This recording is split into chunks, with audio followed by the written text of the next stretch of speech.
بسم اللہ الرحمن الرحیم. یہ گفتگو آپ نے سنی. اب اس میں جو چند ایک ذرا غلطیاں تھیں اس کی تھوڑی نشاندہی کر دوں تاکہ بات پوری طرح دل کے اندر اتر جائے اور جس مقصد کے لیے آئے ہیں وہ مقصد آپ کا پورا ہو.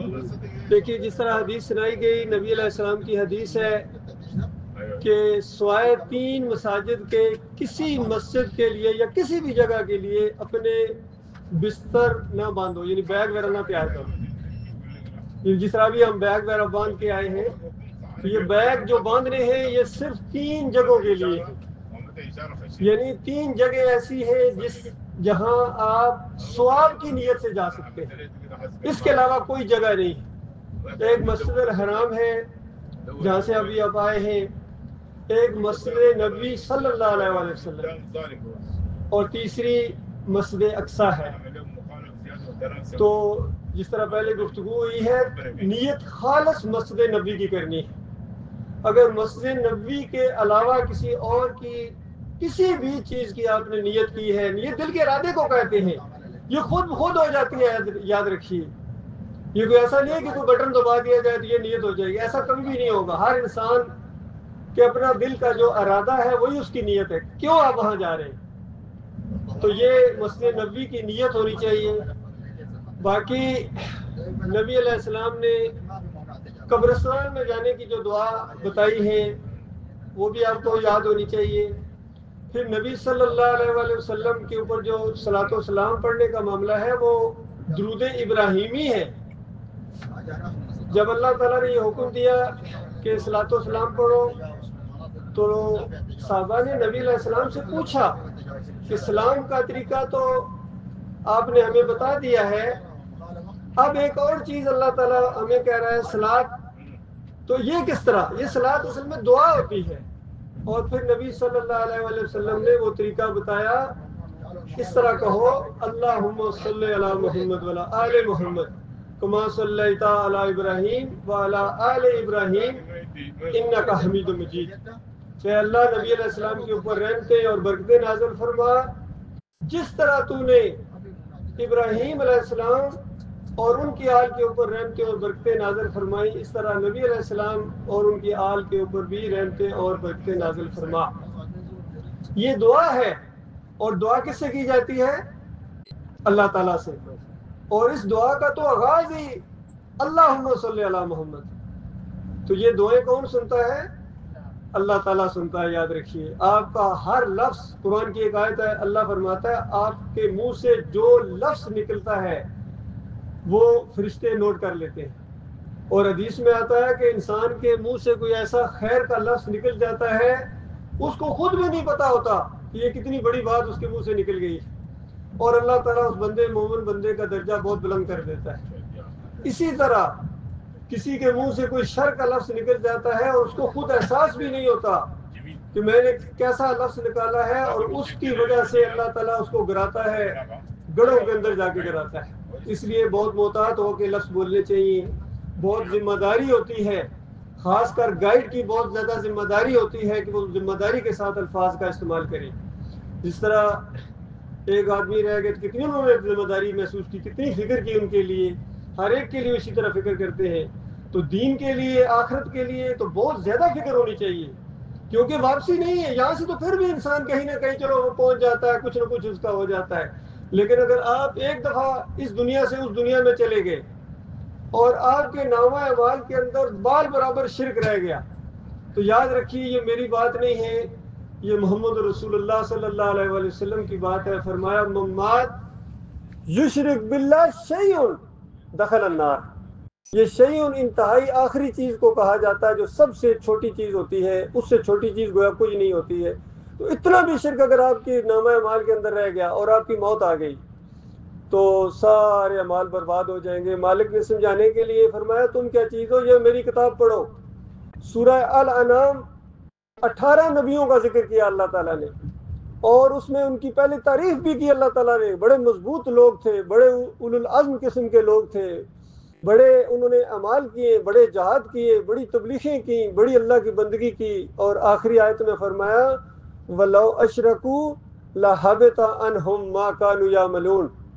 اگر یہ بھی شرک کرتے تو ان کا سارا کیا کرایہ میں غارت کر دیتا۔ اللہ کے بندوں، میرے پیارے بھائیوں، انبیاء تو شرک نہیں کرتے ہیں، وہ تو آتے ہی شرک کے خلاف ہیں، وہ کیسے شرک کریں گے؟ یہ ہمیں سمجھانے کے لیے کہ قیامت تک کسی بڑے سے بڑے عالم اور بڑے سے بڑے مفتی اور بڑے سے بڑے متقی اور پرہیزگار جو بظاہر ہو، اس کے عمل سے آپ نے متاثر نہیں ہونا اگر اس کے عقیدے کے اندر بال برابر بھی شرک ہے تو، کیونکہ عمل ضائع ہو جائے گا۔ اور پھر آخری رکوع سورہ زمر میں اللہ تعالیٰ نے تمام انبیاء کا ذکر کیا اور مخاطب کیا نبی علیہ السلام کو کہ یہ وہی میں نے ہر نبی کی طرف کی ہے، یعنی آدم علیہ السلام کی طرف، نوح علیہ السلام کی طرف، ابراہیم علیہ السلام کی طرف، جتنے انبیاء کے نام ہیں یا جتنے انبیاء اس زمین پر گزرے ہیں رسول ہیں، ان کی طرف یہ والی وہی مشترکہ ہے، کیونکہ اللہ کہہ رہا ہے کہ سب کی طرف یہ وہی کی ہے اور یہ وہی آپ کی طرف بھی کی جا رہی ہے۔ اور وہی کیا ہے؟ لَإِنْ أَشْرَكْتَ لَيَحْبَطَنَّ عَمَلُكَ وَلَتَكُونَنَّ مِنَ الْخَاسِرِينَ، اگر تو نے بھی شرک کیا تو تیرا عمل بھی ضائع ہو جائے گا اور خسارہ پانے والوں میں شامل ہو جاؤ گے۔ خسارہ دیوالیہ جس کو کہتے ہیں، معلوم دیوالیہ کیا ہوتا ہے؟ ایک تو ہوتا ہے نقصان ہو گیا، جی کسی کے پیسے تھے وہ گم ہو گئے، اس کو کہتے ہیں نقصان۔ اگر وہ پیسے اس نے کسی سے ادھار لیے ہوئے اور پھر وہ نقصان ہو گیا، اس کو کہتے ہیں دیوالیہ ہو گیا، کہتے ہیں بینک کرپٹ ہو گیا، بینک دیوالیہ ہو گیا۔ کسی کے پیسے ہوتے ہیں وہ ختم ہو جاتے ہیں تو دیوالیہ ہو جاتا ہے۔ تو اس انداز سے بتایا گیا کہ اب دیوالیہ ہو جائیں گے۔ تو میرے بھائیوں، یہ عقیدہ جو ہے کہ یہ ہم جو درود پڑھتے ہیں اللہم صلی، یہ دعا ہے اور دعا اللہ سنتا ہے، یہ اللہ کے پاس جاتی ہے۔ یہ جو عقیدہ ہے لوگوں کا کہ وہاں جا کے ہم جب صلات پڑھتے ہیں تو نبی علیہ السلام خود سن لیتے ہیں، چونکہ بے شمار لوگوں کے مختلف عقیدے ہیں اس معاملے میں، امت انتہائی گمراہی کی آخری سٹیج کراس کر چکی ہے۔ کچھ لوگوں کا تو یہ بھی عقیدہ ہے کہ ہم پاکستان میں ہوں، بنگلہ دیش میں ہوں، انڈیا میں ہوں، جہاں بھی ہوں ہم پکاریں یہاں آقا سنے مدینے میں، ان کی یہ ہے۔ ایسی سماعت پہ لاکھوں سلام جو سلاموں بھیج رہے ہوتے ہیں، ان کا عقیدہ یہ ہوتا ہے کہ ہم ہر جگہ جو پکارتے ہیں نبی علیہ السلام سنتے ہیں۔ ایسی سماعت، یاد رکھیے، ایسی سماعت صرف اللہ کی ہے، یہ سماعت کسی کی نہیں ہے کہ ہر جگہ سے سنے۔ اور اگر کوئی کہتا ہے کہ ہاں سنتے ہیں تو یہ شرک کی عقیدہ ہے۔ اب دوسرے کچھ شیطان نے ان کو اس جال میں پھنسایا، اور کچھ جو باقی بچ گئے تھے، شیطان چھوڑنے والا نہیں ہے، یاد رکھیے، وہ ایسا دشمن ہے، ہر جگہ دشمنی کرے گا، حتیٰ کہ میدان محشر میں بھی جا کے دشمنی کرے گا، یقین کیجیے۔ وہاں کہے گا مجھے مت لعن طعن کرو، اپنے آپ کو لعن طعن کرو، میں نے تمہیں زور نہیں لگایا تھا، تم خود میرے پیچھے دوڑ پڑے تھے۔ تو وہاں بھی جا کے دشمنی والا انداز کرے گا میرے پیارے بھائیوں۔ اس لیے یہ دوسرا عقیدہ کہ یہ ہر جگہ نہیں سنتے ہیں، صرف قبر پر جا کر پڑھو صلاۃ و سلام تو پھر سنتے ہیں، یہاں تک کہ ایک روایت بھی جھوٹی منکر بے ایمان روایت پیش کرتے ہیں، کہتے ہیں کہ نبی علیہ السلام نے فرمایا کہ اللہ تعالیٰ میری روح کو واپس کر دیتا ہے اور میں خود سنتا ہوں، جواب دیتا ہوں۔ یہ بالکل جھوٹی روایت ہے، یاد رکھیے، منکر روایت ہے، گڑھی روایت ہے، قرآن کے خلاف روایت ہے۔ اللہ تعالیٰ فرماتا ہے وَيُمْسِكُ الَّتِي قَضَىٰ عَلَيْهَا الْمَوْتَ، جس کے اوپر موت کا فیصلہ نافذ کیا جاتا ہے، اس کی روح کو روک لیا جاتا ہے، اللہ تعالیٰ وہاں روک لیتا ہے، نہیں واپس آتے۔ اور کہیں فرمایا ثُمَّ إِنَّكُمْ بَعْدَ ذَلِكَ لَمَيِّتُونَ ثُمَّ إِنَّكُمْ يَوْمَ الْقِيَامَةِ تُبْعَثُونَ، اس زندگی کے بعد تمہیں موت ہے، پھر قیامت کے دن تمہیں زندہ کیا جائے گا۔ پھر شہداء کے بارے میں آپ جانتے ہیں، سورہ یاسین کے اندر کتنے بڑے شہید کا جو واقعہ ہے، اللہ فرماتا ہے قیل ادخل الجنہ، جنت میں داخل ہو جا۔ مسلم کی روایتوں کے اندر آتا ہے، وہ جو آیتیں آئیں قرآن کے اندر وَلَا تَحْسَبَنَّ الَّذِينَ قُتِلُوا فِي سَبِيلِ اللَّهِ اور وَلَا تَقُولُوا لِمَن يُقْتَلُ فِي سَبِيلِ اللَّهِ کی جو آیات آئی سورہ البقرہ کے اندر اور سورہ آل عمران کے اندر، مسروق نے پوچھا عبداللہ بن مسعود رضی اللہ تعالیٰ عنہ سے، وہ شاگرد ہیں ان کے، کہ استاد اللہ تعالیٰ تو یہ کہہ رہا ہے کہ جو قتل ہو جائیں یا مارے جائیں ان کو مردہ نہ کہو، تو اس کا کیا مطلب ہے؟ تو عبداللہ بن مسعود رضی اللہ تعالیٰ نے کہا کہ بالکل مطمئن رہو، بالکل جس طرح تم میرے سے سوال کر رہے ہو اسی طرح ہم نے اللہ کے رسول صلی اللہ علیہ وآلہ وسلم سے ان آیات کے بارے میں سوال کیا تھا، اور نبی علیہ السلام نے جو جواب دیا میں وہی آپ کو جواب دے رہا ہوں۔ نبی علیہ السلام نے کہا کہ جب یہ احد کے شہداء جنتوں میں پہنچے ہیں، وہاں انہوں نے جنت کی نہروں کے اوپر اور محلات کے اوپر اپنی عیش و آرام کی سارے جو اللہ کے وعدے پورے دیکھے ہیں، تو پھر اللہ تعالیٰ نے اپنے عرش سے جھانک کر ان سے پوچھا کہ شہداء بتاؤ اور اضافہ کروں جنت کے اندر، کوئی ایسی خواہش جو دل کے اندر اٹھی اور یہاں پوری نہ ہوئی ہو؟ تو سب نے کہا یا اللہ ساری باتیں پوری ہیں، جو سوچا بھی نہیں تھا وہ بھی اللہ، ہمیں کسی چیز کی اور ضرورت نہیں، جو چاہتے ہو جاتا ہے۔ مالک فرماتا ہے نہیں اور مانگو۔ اسی طرح اللہ کا اصرار بڑھتا گیا، اور شہداء نے دیکھا کہ جب تک ہم کوئی مانگ پیش نہ کریں اللہ ہماری اس سوال کو دہراتا جا رہا ہے، بار بار دہراتا جا رہا ہے، مانگو مانگو مانگو اور مانگو۔ پھر شہداء نے کہا یا اللہ اچھا پھر یہ ہے کہ ہماری ان روحوں کو جو ان جسموں کے اندر ہے جو ہم جنتوں میں اڑتے ہیں یہاں سے نکالیں اور ان جسموں میں ڈالیں جو ہم وہاں قتل ہوئے تھے، تو وہاں زندہ ہونے کے بعد ہم دوبارہ جنگ کرنا چاہتے ہیں۔ اندازہ لگائیے شہید اس مرتبے کو دیکھ لیتا ہے، یہ نہیں کہ گھر جا کے تھوڑا سا چلو گھر والوں سے ملاقات کر کے آ جاؤں گا، اس طرح معاملہ نہیں، بلکہ دوبارہ شہید ہونے کا شوق ہے، اور وہ استقبال جو پہلی دفعہ ہوا تھا وہ دوبارہ استقبال ہو اس کی خواہش ہے دل کے اندر، اور کوئی اور خواہش نہیں ہے۔ اور پھر اللہ نے پوچھنا چھوڑ دیا۔ اللہ کے بندو یہ معاملہ ہے، شہداء جنتوں میں زندہ ہے، اور اسی سے قیاس کیا جا سکتا ہے۔ بتائیے جس پیغام کو ماننے کے بعد انہوں نے جان دی، جس پیغام کی وجہ سے وہ جنتوں میں زندہ ہیں، تو انبیاء تو جنتوں میں اور اعلیٰ درجات کے اوپر ہیں۔ پھر بخاری کی روایت کے اندر بھی آ گیا، معراج کی رات جو معجزہ ہے، نبی علیہ السلام جب اوپر گئے، نبی علیہ السلام کہتے ہیں میں نے مومنوں کے گھر دیکھے، بڑی تعریف، ایسے ایسے خوبصورت گھر ہیں ایمانداروں کے۔ پھر دونوں نے کہا، جبریل علیہ السلام اور میکائیل علیہ السلام نے تھوڑے اور اوپر چلے، اور بلند درجے پر گئے، شہداء کے گھر دیکھے۔ نبی علیہ السلام فرماتے ہیں ایسے گھر میں نے کبھی تصور نہیں کیا، ایسے ایسے گھر۔ پھر دونوں نے کہا ذرا اور اوپر تو دیکھیں، ایک اور محل ہے اتنا زبردست۔ تو نبی علیہ السلام کہتے ہیں یہ تو شہداء کے گھروں سے بھی زیادہ قیمتی محل ہے، بڑا محل ہے، یہ کس کا ہے؟ تو دونوں نے کہا فرشتوں نے یہ آپ کا محل ہے۔ اور نبی علیہ السلام نے کہا کہ پھر چھوڑو میں اپنے محل کے اندر داخل ہو جاؤں؟ تو دونوں فرشتوں نے کہا، جبریل علیہ السلام اور میکائیل علیہ السلام نے، کہ ابھی آپ کی زندگی کا تھوڑا سا حصہ باقی ہے، جیسا ہی وہ پورا کریں گے آپ یہاں اس محل کے اندر آ جائیں گے۔ تو بتاؤ اللہ کے بندو، جبریل علیہ السلام کا کیا عقیدہ ہے، میکائیل علیہ السلام کا کیا عقیدہ ہے، صحابہ کا کیا عقیدہ؟ جب نبی علیہ السلام نے یہ بات آ کے صحابہ کو بیان کی، سب نے محسوس کر لیا۔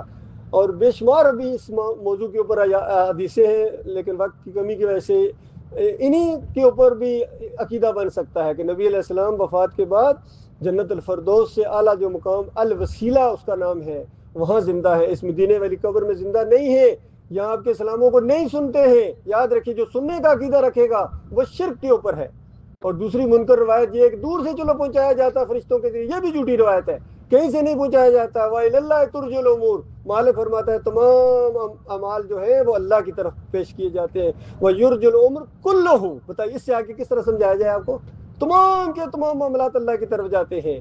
اور پھر اس دن میں نے حدیث سنائی تھی آپ کو کہ نبی علیہ السلام نے فرمایا میں پیر اور جمعرات کو روزہ رکھتا ہوں، سوم، کیونکہ پیر اور جمعرات کو انسانوں کے اعمال اللہ کے یہاں پیش ہوتے ہیں، تو میں چاہتا ہوں میرے اعمال جب اللہ کے یہاں پیش ہوں تو میں روزے سے ہوں۔ تو یہ ثابت ہو گئی بات کہ سارے اعمال اللہ کے یہاں پیش ہوتے ہیں۔ اور یہ جو عقیدہ یہ بہت ہی زیادہ خطرناک عقیدہ ہے۔ اگر یہ عقیدہ مان لیا جائے کہ ہمارے اسلام یہاں پیش ہوتے ہیں، نبی علیہ السلام نے سن لیا یا دور سے پڑھا تو پہنچا دیا گیا، تو آپ کے سارے عمرے ختم، تمہارے حج ختم، نمازیں ختم، دیوالیے ہو کے اللہ کے پاس پہنچو گے میرے پیارے بھائیوں۔ اللہ توبہ کرو اس سے پہلے، اگر انہی مولویوں نے یہ غلط عقیدے سکھائے ہیں، انہی کی وجہ سے یہ پھیلے ہیں ہر جگہ۔ یقین کیجئے یہ سب سے بڑے اللہ کے دشمن ہیں جنہوں نے دین کو پیشے کے طور پر اختیار کیا ہے۔ یہ تمہیں کبھی اپنی دنیا کی خاطر تمہاری دنیا اور آخرت دونوں برباد کر رہے ہیں۔ آج جو پوری دنیا میں مسلمانوں کی درگت بنی، اندازہ لگائیے کتنے بڑے بڑے اسلامی ممالک ہیں، اور ایک چھوٹا سا یہاں تک کہا جاتا تھا اگر یہ سارے عرب ممالک تھوکیں بھی اس کے اوپر تو وہ چلا جائیے، کس طرح ان کو ناچ نکار ہے، اور یہاں ان کو بالکل سانس نہیں لینے دیتا، اس طرح خوف طاری ان کے اوپر۔ بتاؤ یہ اللہ پر ایمان کا انداز ہے؟ اور اللہ فرمایا میں جس کے ساتھ ہوتا ہوں اس کو کوئی مغلوب نہیں کر سکتا، میں تمہیں چھوڑ دوں تو پھر تمہیں کوئی غالب کرنے والا نہیں ہے۔ یہ معاملہ ہے میرے پیارے بھائیوں، اپنے عقیدے کی حفاظت کرنی سب سے قیمتی چیز ہے، اس کو بچا کے لے کے جاؤ۔ اور ایسا نہ ہو کہ اتنی محنتیں بھی کی، اتنے پیسے بھی خرچ کیے، اتنی جدائیاں بھی گھر والوں کی، سب کچھ کیا، اور پھر بھی کچھ نہ ملے، اور آخری سانس ہے اور شرک کے اوپر موت آ گئی۔ اور اگر یہ میں بات اس انداز سے نہ بتاتا، تعریفیں کرتا رہتا کہ بالکل ٹھیک جا رہے ہو، تو بتائیے ہو سکتا تعریف کرو، لیکن مرنے کے ساتھ وہ آگ لگتی، پھر اس وقت لانتے بیچتے مولوی صاحب کے اوپر کہ مولوی صاحب نے صحیح بات نہیں بتائی ہے جو نہیں بتاتے ہیں۔ اس لیے میں آپ کا بھائی ہوں، میں کوئی مولوی نہیں ہوں، میں کوئی پیر نہیں ہوں، اور نہ ہی مجھے کوئی کسی سے لالچ ہے، کوئی نہ کبھی میں نے آپ سے ووٹ مانگنا ہے، نہ نوٹ کا سوال ہے۔ مجھے تو آپ کے ایمان سے غرض ہے، مجھے آپ کی ساتھ ہمدردی ہے، یقین کیجیے جہاں جہاں تک یہ آواز پہنچے اس کو آگے پھیلا۔ اب آپ کے اوپر یہ ذمہ داری ہے، یاد رکھیے، یہ جتنے 45-48 لوگ ہیں یہاں، یہ جب جائیں اپنے علاقوں کے اندر ان کو جا کے بتاؤ کہ دیکھو ہم وہاں یہ اس انداز کی چیزیں سن کے آئے ہیں، یہ دیکھ کے آئے ہیں، اور یہاں تم وہاں عمرہ کرنے جاتے ہو، وہاں سب کچھ دیکھتے ہو، کس طرح طواف کرتے ہو، اور پھر آگے قبر کا بھی طواف کرتے ہو، کبھی ادھر سے گھومتے ہو کبھی ادھر سے گھومتے ہو، وہاں ماتھا رگڑتے ہو، وہاں جا کے چادریں چڑھاوے چڑھاتے ہو تو یہ بیت اللہ کا مقابلہ ہے، شرک کی چیزیں یہ، ان چیزوں سے بچنا ہے، اپنے اہل و عیال کو بچاؤ، اللہ کا یہی حکم ہے۔ یہ آخری بات مالک ہمارا ہمیں کہتا ہے قوا انفسکم واہلیکم نارا وقودھا الناس والحجارہ، کہ اپنے آپ کو اور اپنے اہل و عیال کو جہنم کی آگ سے بچاؤ۔ اگر بچانا چاہتے ہو اس کا بڑا خوفناک عذاب ہے، یہاں انسان اور پتھر فیول کے طور پر ہوں گے، فیول، ایندھن، بالن جہنم کا انسان ہوں گے، وہاں بڑے بڑے گندک کے پتھر ہوں گے، پہاڑ وہاں پہ، اور اتنی گہرائی ہے اس کی، نبی علیہ السلام نے فرمایا 70 سال اوپر سے ایک پتھر پھینکا گیا، 70 سال کے بعد اس کے نیچے پہنچا ہے میرے پیارے بھائیوں۔ اور دوسری طرف جنت ہے، زمین اور آسمان جتنی جنت ہے، بہاریں ہیں، وہ مخلص مومنوں کے لیے اللہ تعالیٰ نے رکھی ہے۔ اللہ تعالیٰ سے دعا ہے اپنے لیے بھی اور آپ بھائیوں کے لیے بھی مالک ایمان خالص کو سمجھ کے اس کے اوپر جم جانے کی توفیق عطا فرمائے، کیونکہ جم جانا اصل چیز ہے۔ بڑے بڑے آتے ہیں ایمان خالص اختیار کر بھی لیتے ہیں، لیکن بعد میں جب تھوڑا سا دباؤ آتا ہے، کیونکہ بڑا مشکل کام ہے بھائی، نبی علیہ السلام نے فرمایا تھا ایسا وقت آ جائے گا فتنوں کا کہ جس طرح انگارہ ہاتھ کے اندر، مٹھی کے اندر دبانا مشکل ہوتا ہے، اس طرح ایمان کو بچانا مشکل ہوگا۔ یہ بڑا مشکل کام ہے، لیکن اللہ جس کو توفیق دے اس کا ایمان قائم رہتا ہے۔ مالک ساتھ چھوڑنے والا نہیں ہے، مالک اپنے مخلص بندوں کا ساتھ بھی چھوڑنے والا نہیں ہے، اور مالک کافروں اور مشرکوں کو بھی چھوڑنے والا نہیں ہے۔ یاد رکھیے کہ ہو کے رہنا ہے۔ اقول قولی ھذا استغفر اللہ لی ولکم۔